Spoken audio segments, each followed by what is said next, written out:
श्री कृष्ण कहते हैं, समय हमेशा चलता रहता है, कभी रुकता नहीं। यदि आज बुरा समय है तो कल अच्छा होगा।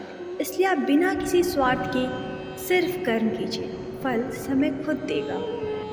पुराने समय की बात है जब हमारा देश पूरी तरह से विकसित नहीं था और देश में छुआछूत पूरी तरह छाया हुआ था। सुधा नाम की एक बहुत ही खूबसूरत औरत थी। वह पेशे से एक हाई स्कूल टीचर थी। सुधा स्कूल में बच्चों को पढ़ाने जाती थी, लेकिन उस स्कूल के बच्चों से वो दूर रहा करती थी। यहाँ तक कि वो बच्चों को किताबें तक को हाथ नहीं लगाती थी और सभी बच्चों को अपने से 1 फीट की दूरी से बात करने के लिए कहती थी।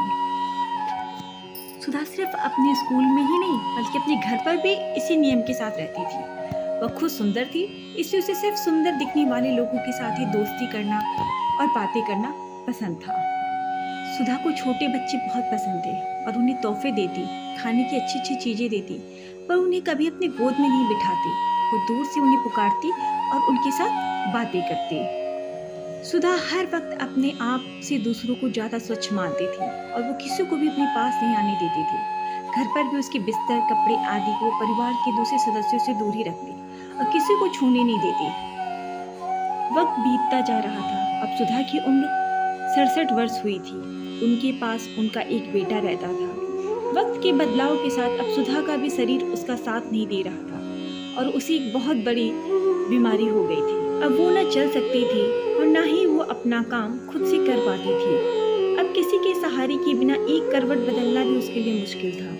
उसका बेटा उसकी पूरी तरह से सेवा करता था, फिर भी सुधा कई बार कई घंटों गंदगी में पड़ी रहती थी। इन नौकरों से सुधा अपने आप को दूर रखती थी। आज वो उनके सहारे के बिना एक पल भी नहीं रह सकती। सुधा दिल की बुरी नहीं थी, पर जीवन में जिन बातों को लेकर वह सबसे ज्यादा चिढ़ती थी और अनजाने में ही सही पर दूसरों का दिल दुखाती थी, बुढ़ापे में उन्हीं सब बातों का सामना करना पड़ा और मन ही मन अपने आप को कोसती थी। परिवर्तन सभी के जीवन में आता है। हम आज जिस चीज से भागते हैं उसी चीज का सामना हमें बाद में करना पड़ता है। इसलिए हमें अपने व्यवहार को इस तरह से रखना चाहिए कि कभी भी वक्त के आगे हमें झुकना न पड़े। हमारी शारीरिक सुंदरता कभी नहीं टिकती है, इसलिए हमें उस पर कभी भी अभिमान नहीं करना चाहिए और ना ही दूसरे लोगों को उसके रूप के लिए कोसना चाहिए।